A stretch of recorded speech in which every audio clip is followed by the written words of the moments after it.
Hey, shalom, shalom. This is your brother Yeshamai from the gym at Atlanta Camp. Before I get into this message, I want to start out by giving all praises, all glory, and all honor to Yahweh, Ba'Hashem, Yahushai, Ba'Hashem, Rakakadash. And I want to send double honor to the elders and the apostles, the great millstone whom will teach well. As we start this, well, I'm not going to say it like that. As the world starts this new year, because, we know that the world goes off of the Gregorian calendar. You see, this devil has changed times. And so, as the world starts this new year, just for some reason, the Spirit put it in me to just put a quick, short message out for those newcomers into the faith, those whose ears are being opened up, those specifically being the so-called blacks, natives, and Hispanics, the true Hebrew Israelites. As you come into this new year, as you come into the world's new year, Salakia, there are going to be things that come up that as a new listener you may not fully understand, but it is through faith that first and foremost you will understand. Let's start off with Wisdom of Solomon 3:9. It says, they that put their trust in him shall understand the truth. So first and foremost, if you can hear the truth, if you can see the scriptures and then you can read the signs of the times, if you can understand the basic stuff, if you can see that Esau, the self-proclaimed white man, has been blessed with the sword and the fatness of the earth, if you can understand that, and if you can understand that the true Israelites, or the so-called blacks, natives, and Hispanics, if you can understand that, everything else will come in time. See, and this is a good scripture to keep in mind. They that put their trust in him shall understand the truth. When I first came into the truth, and I'm not, I've only been in the truth a couple of years, but when I first came into the truth, understanding that all of our people couldn't be saved, or were not going to be saved, that kind of, it kind of bothered me for a bit. Well, it didn't bother me, but it was a tough pill to swallow. And everyone has their own barriers that they have to overcome. Whether you have a hard time understanding reincarnation, whether you have a hard time understanding the chariots, the so-called UFOs. But I will say this, that as I continue to grow in my walk, understanding that our people had to be destroyed became more clear, because, as I would, for example, go to camp, people would be walking by or driving by and scoffing. People would even try to start fights. And then you even see our own people, sometimes our own people can be our worst enemies, man. You can go into the book of Maccabees, and you can see that our own people were turning us in, man. And so as I progressed in my walk, I was able to understand that this had to happen. 2/3 of our people have to be destroyed because they just can't get it. And so, keep that in mind. If there are some things that you can't fully grasp yet, continue to grow, and in time he will reveal it to you. Because this is the next part says, and such as be faithful in love shall abide with him. Now, what is love? Let's get down. This is what Yahushua says. If you love me, there you go, right there. John 14:15. It says, if you love me, keep my commandments. And I will pray the Father, and he shall give you another comforter, that he may abide with you forever. So, that's beautiful, because, loving him is keeping his commandments.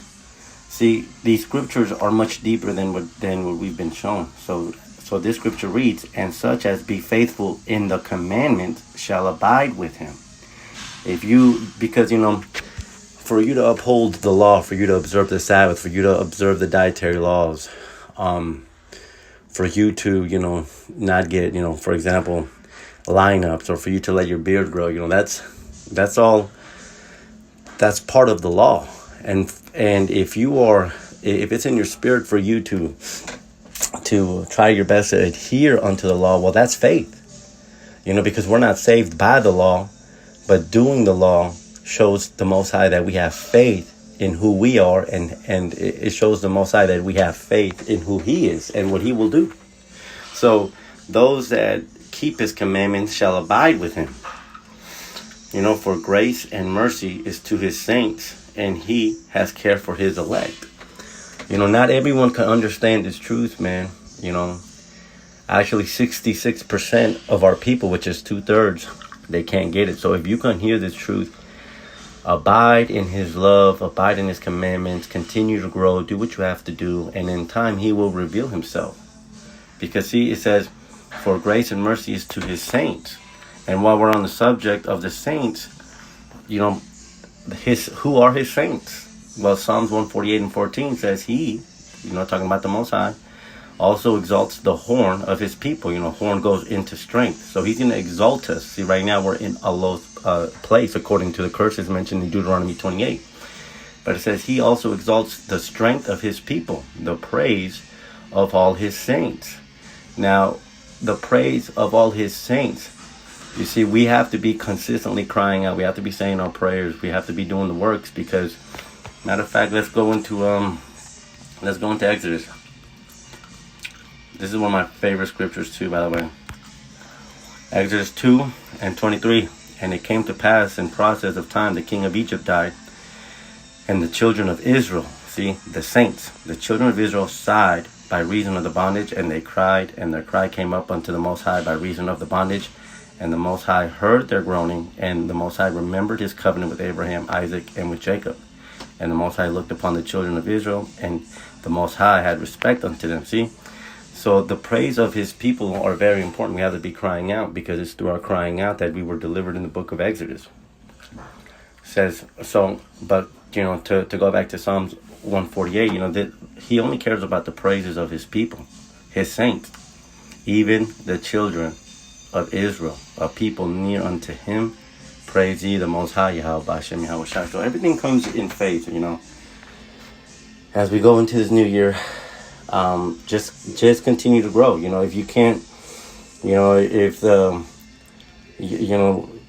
keep in mind, as you come out of Babylon, you have a lot of mud on you. And sometimes you may have some mud around your ears.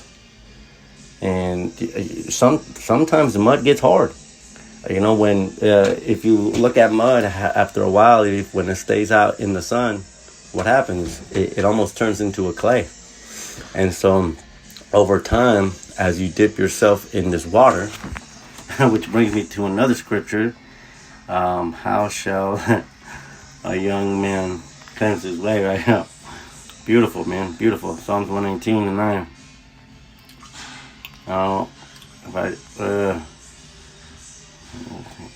Psalms 119:9. Let's get that, because I'm talking about sometimes this mud gets hard, and it takes time for that mud to come off. So it's Psalms 119:9. So staying on this analogy of the mud, how do you get rid of that dry mud? Well, you add water. Psalms 119, wherewith shall a young man cleanse his way? By taking heed thereto according to thy word. See, His word is water, man. We cleanse ourselves by immersing ourselves in this truth.